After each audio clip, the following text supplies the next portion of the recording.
the next speaker up, first of all, we owe a great Yashar to the next speaker up for organizing this entire event. Mordechai Landau has been working tirelessly. As the end of year Gabbai, he put together the entire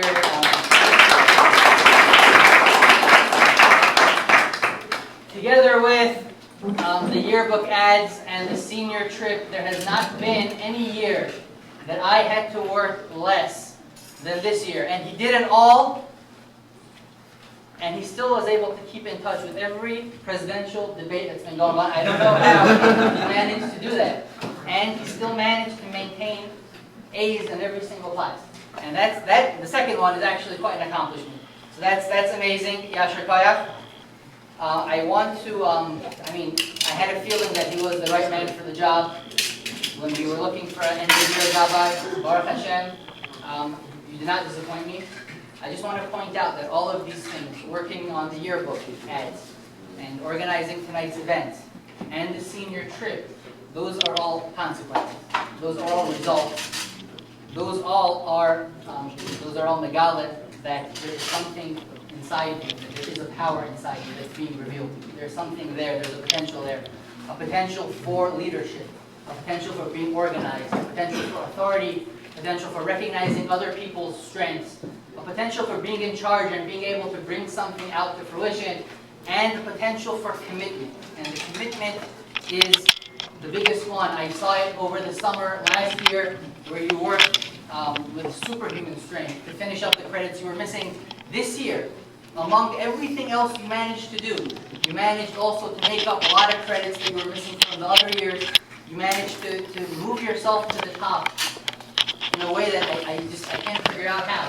And it's being organized, and the leadership, and knowing how to fit everything into everything. And that's amazing. And those are strengths that Baruch Hashem I've seen over last year and this year. You're developing and you're growing, and we were lucky to see it, we were lucky to bring it out. I'd like to present you with Jeb. It says here Jeb. I don't know who Jeb is. Mordechai Landau.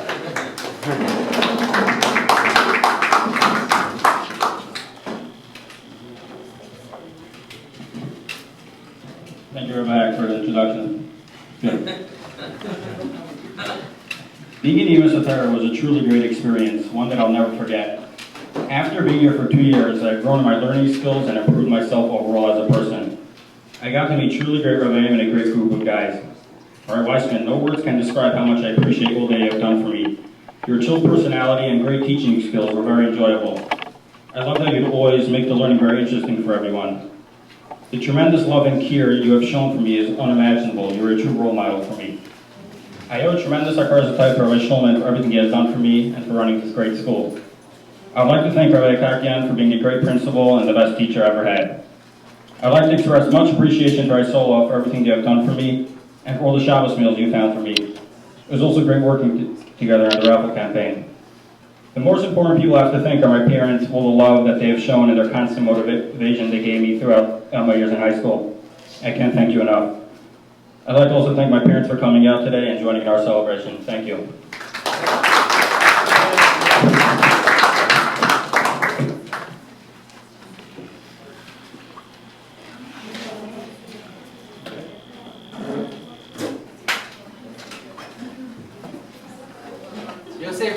You might recognize him from the student that he just gave a few minutes ago. Do I need to give an introduction? They already know basically who you are. You know, on Yom Kippur morning in the Haftarah, there's a pasuk that we say about Hashem. It describes Hashem as being Shochen Ad Maron, somebody who dwells upon the high. But it says V'esdako Shmuel Ruach, that Hashem associates himself with the downtrodden. That's a midah that every time I associate with Yosef Berkowitz. You know, that Hashem could be somebody who is doing just fine. He has all the power in the world, literally, and he could just mind his own business and go along his way, and there's nobody who is going to stop him, and he'll make it. He'll make it just fine. But he says, no, I'm going to stop and help that guy, and help that guy, and help that guy, because they need it, and they're not going to make it, and they're going to fall behind. And if I don't help them, nobody's going to help them, and it's just too bad. I just can't do it, because they need my help. That's Yosef Berkowitz.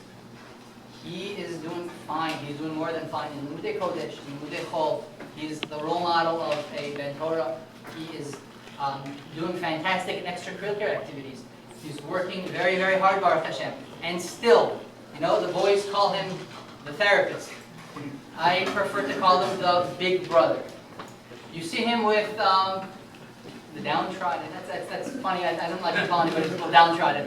With the boys who are having a little bit of a difficult time to make it on their own, and they're sad, and they're upset, and they need a big brother to hold their hand and show them the way, and they need somebody to show them the ropes because they're not going to find the way by themselves. Ladies and gentlemen, I'm very proud to present Yosef Berkowitz. Thank you, Rabbi Kaplan. I'd like to thank all of the Rabbeim and staff of Nimus Torah for always encouraging me to progress and not to give up.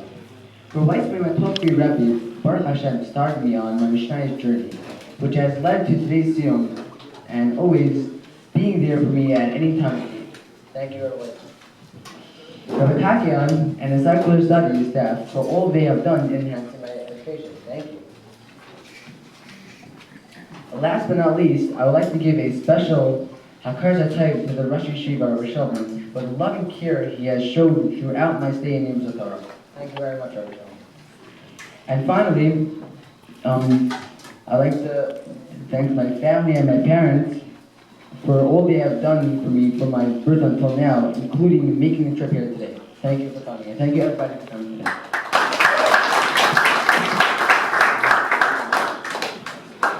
Acharon Chaviv.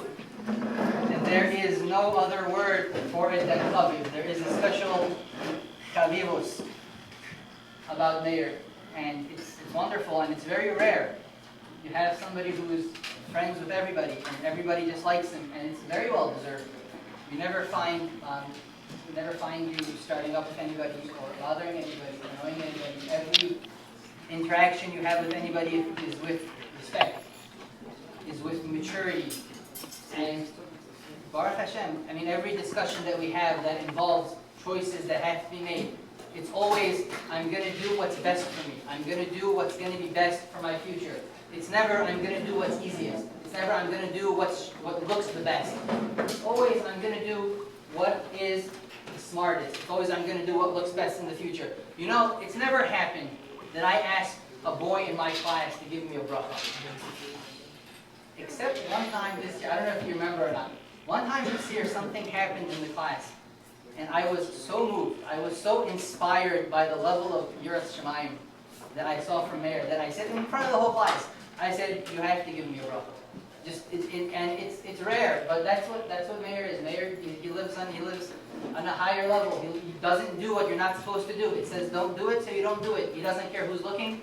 He doesn't care what it makes him look like. You're not supposed to do it. You're not supposed to do it.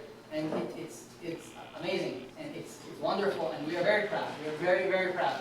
And Be'ez Hashem, we hope that whatever path Meir chooses, we hope that it helps you bring out and find more so all your power and all your strength, and you can maximize it. The kesher that Rabbi Teichman has with the yeshiva is something that Baruch Hashem has been going back many years. Having Rabbi Teichman come in to speak on Fridays, having him as somebody we could talk to all the time is something that we greatly cherish and we are greatly thankful for.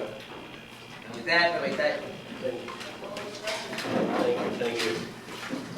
This course is really mine. That's a beautiful introduction, but I feel privileged, even though I was involved in education directly with children for over 30 years.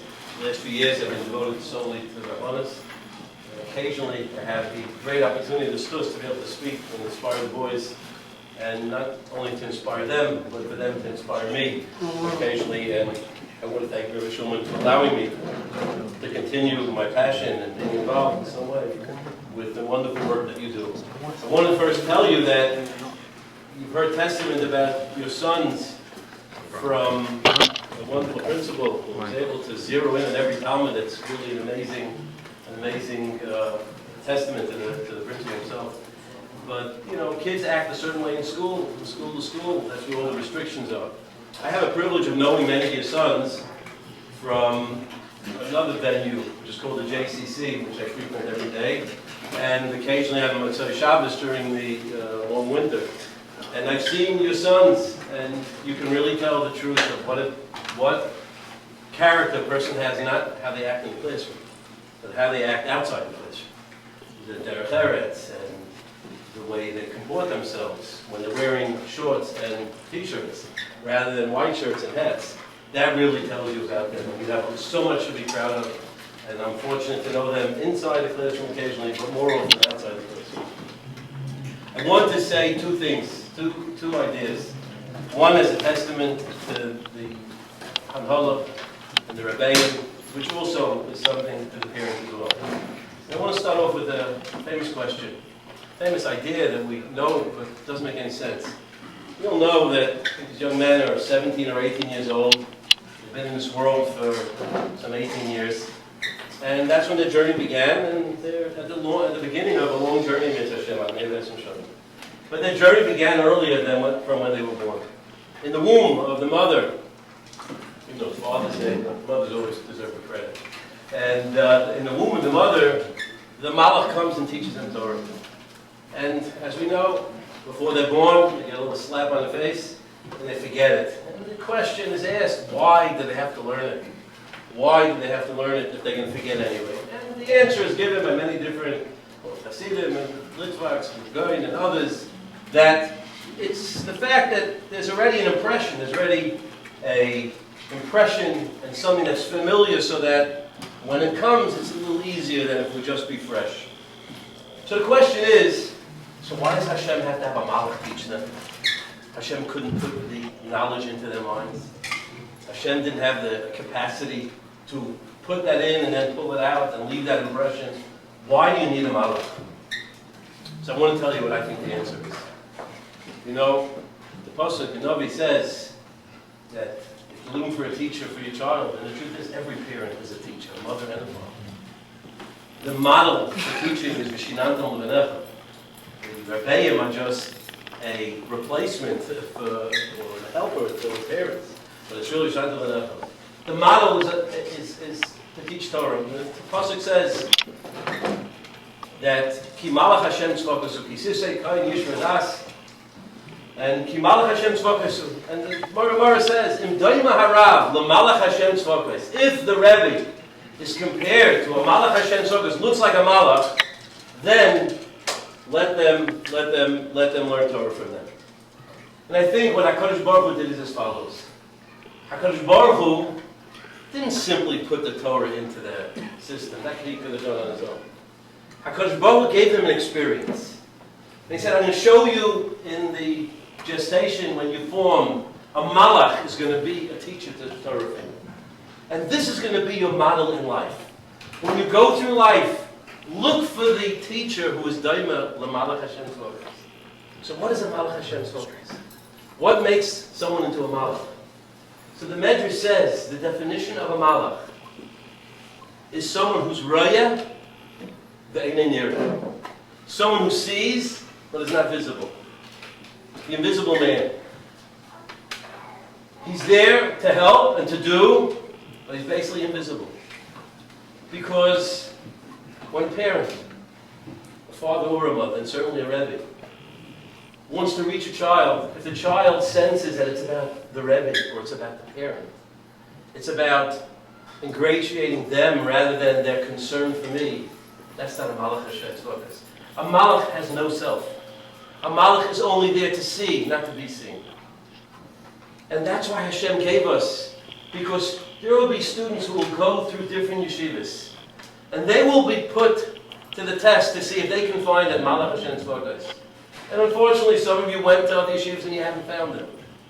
Then you came to this magical place called Nimas HaTorah, where every single Rebbe is a malach. He's a raya ve'einei nireh. And Reish Berishai, Shabbat, without a doubt. There's one maniac. I tell him he's crazy. I call him the Meshuggah, Rabbi Shulman. He's crazy. He's crazy. He's just the craziest man I've ever met in my life. He just doesn't stop. He makes the ever-ready battery, bunny look like a turtle.